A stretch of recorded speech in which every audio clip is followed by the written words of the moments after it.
Hey guys, Titan Preparedness, welcome back to the channel. Today's video we are talking about 5 luxury prepping items that will make you a king after disaster strikes.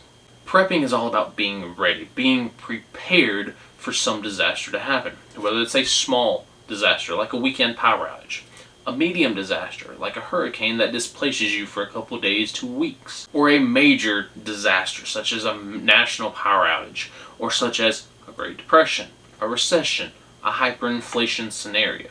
Prepping is all about being prepared, and we can sit here and we can list off prepping items all day long until we're blue in the face. I can make a 12-hour video about you need this and this and this. But I got to thinking, what are some luxury items? Not just your basic run-of-the-mill, you need some big lighters and some matches, but some luxury items.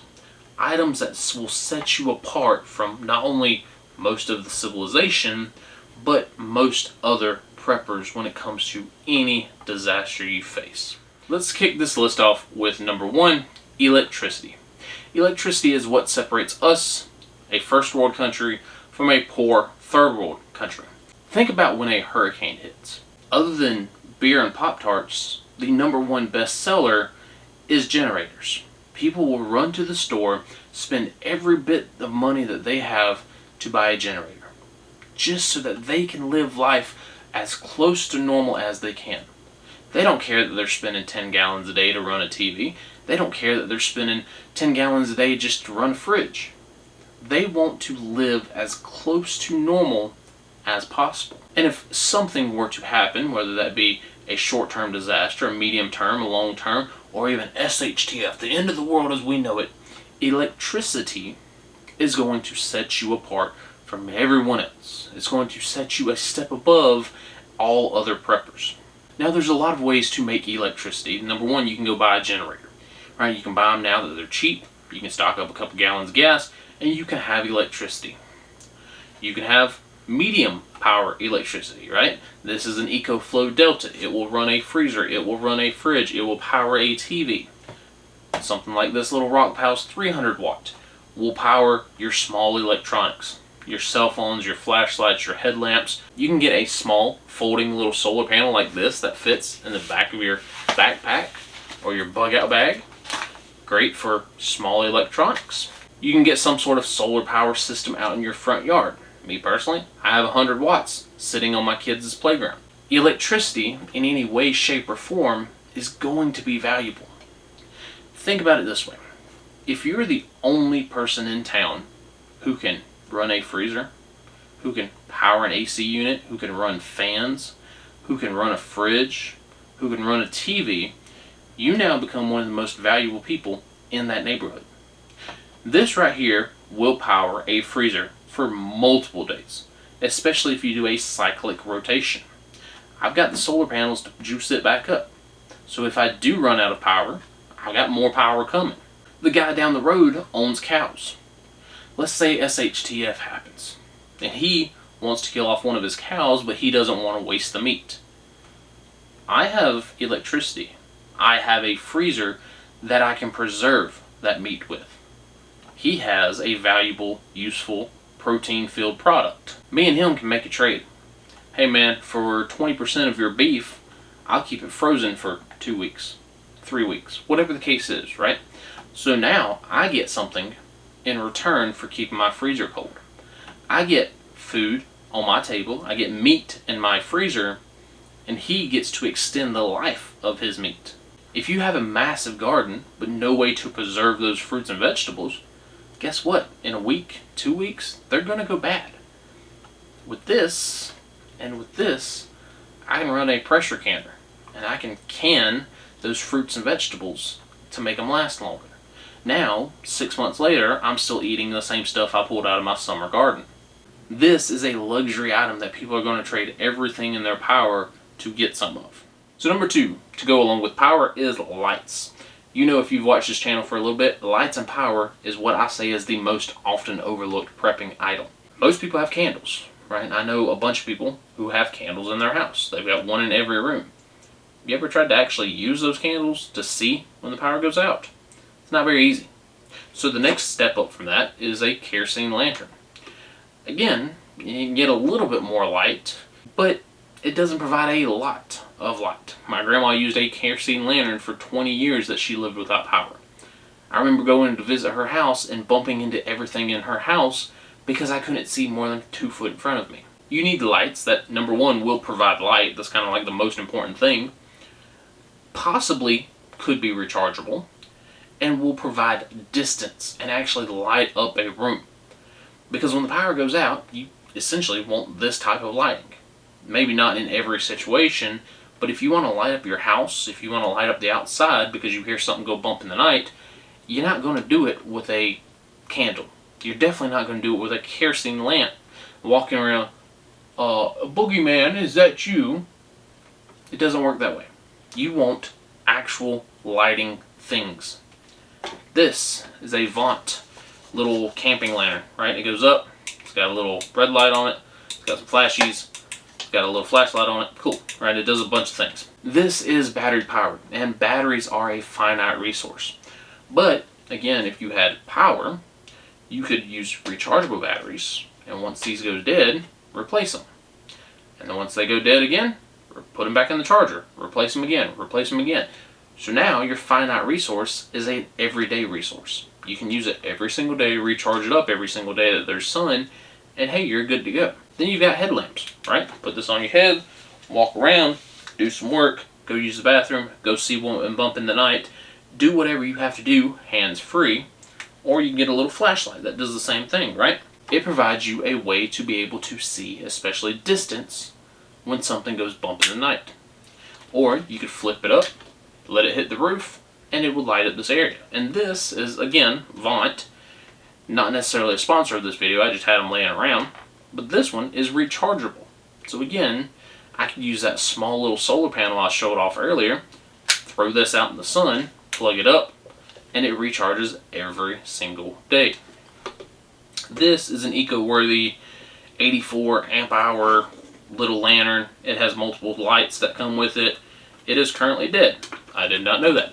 But again, you want to be able to see what you're doing. You want to be able to see when that noise bumps in the night. You want to be able to walk around without busting your ankles, without stubbing your toes, without falling down and breaking an ankle. You're not going to do that with a candle. If you do it with a kerosene lamp and you fall down, the kerosene lamp breaks. Now your house is on fire. Good luck. Your SHTF just turned into a bigger SHTF scenario.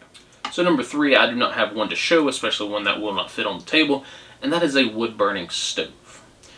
What happens when it gets cold during some sort of disaster scenario, during some sort of SHTF apocalyptic scenario? People are going to freeze to death. Are they all going to be huddled around a campfire outside? Yeah, but a campfire does not provide you very much heat, right? Most of that heat escapes. Yeah, it's very hard to defend a campsite when everyone's huddled around a fire. So if you brought that fire inside and you huddled around it and it also heated up the entire area, that's called a wood-burning stove. And that is the number 3 item. Because a wood-burning stove, not only does it provide you heat for the entire area, it also provides you a cooking surface, depending on the model you get.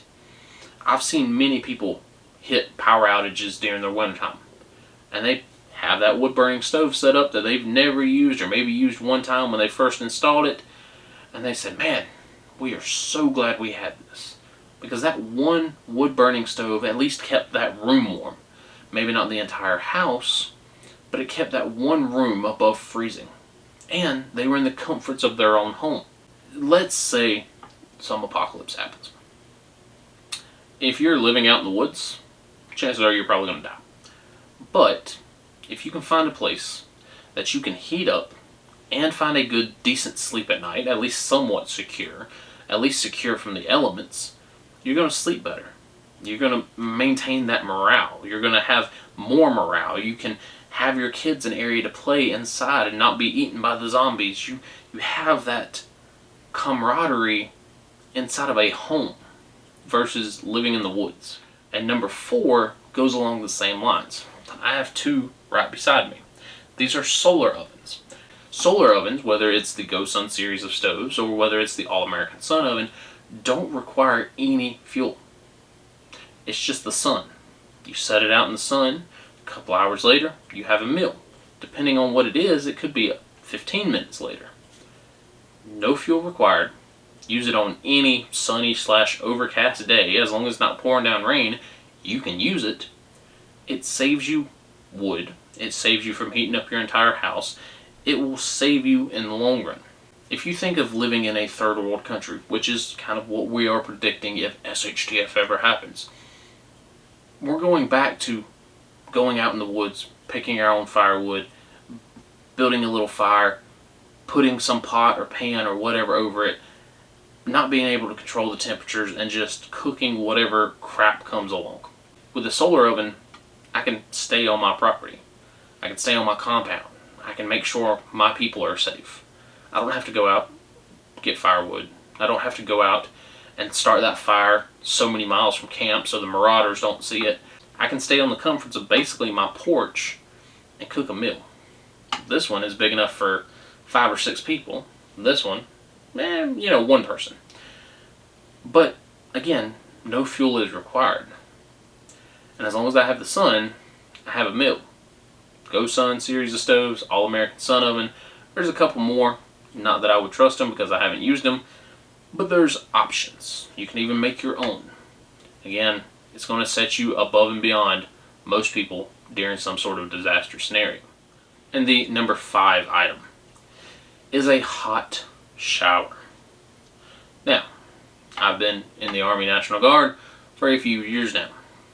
I've been into hiking and camping and backpacking and going out in the woods and spending multiple days out in the woods for many years now. The one thing that I want to do when I get home, whether from an FTX, from a long distance hiking trip, wherever, is to take a nice hot shower. Truck drivers who are on the road 3, 4, 5 days out of the week, there's a reason they don't stop in at Ma and Pa's gas station. There's a reason they go to Flying J's. There's a reason that they go to Love's truck stops. Because of the shower. If you don't think a shower is important after some sort of disaster scenario, I would hate to be roommates with you, because you probably don't shower much now. You might say, well, I can wipe myself down with a baby wipe, or I can take a whore bath using a sponge and soapy water. Ask anyone that's ever been deployed. Ask anyone that's ever been an over-the-road truck driver. Ask anyone that's ever been in the woods. How well does a baby wipe bath work? Not great. It's there. It's convenient. And you get the necessary items and the necessary places. But each one of those people would rather trade that baby wipe in for a shower 9 times out of 10. And especially a hot shower. If you watched The Colony, the Discovery show The Colony, Season 1 and Season 2, one of their biggest items that they wanted to build was a hot shower. Why? Because they're gross, they're disgusting, their clothes are dirty, they're dirty. That warm shower, a warm shower, boosts their morale by tenfold. Yes, it's still a shitty environment. Yes, they're still living like SHTF, but it's that one step closer to humanity. It's that one step above. Truck drivers, they're on the road 4 or 5 days a week. All they're doing is sitting and driving. But yet, the shower is one of their most important things next to diesel and the deaf. Being able to make it warm. Absolutely, you can go down to the creek bed and you can go roll around in the water and it's going to be freezing cold, which will feel great during summertime. That works. But being able to have a warm shower, especially in cold temperatures, that's going to set you above and beyond. There's multiple ways to make a hot shower. Walmart sells one that's a little 5-gallon black bag. You hang it from a tree. It's got a little spout on it. Or you can do like they did in The Colony. A 55-gallon drum barrel high above. Let it heat up throughout the day. You have 55 gallons to divvy up amongst your people. It gets you that much closer to normal. And yes, many people will be bathing in the lakes, the creeks, the rivers, the whatever. But how many of them would trade any of that for a warm shower? Mostly all of them. So guys, what other items do you believe will set you above and beyond most people when it comes to some sort of disaster or SHTF scenario? What are more luxury items that you would include on this list? Let me know down below.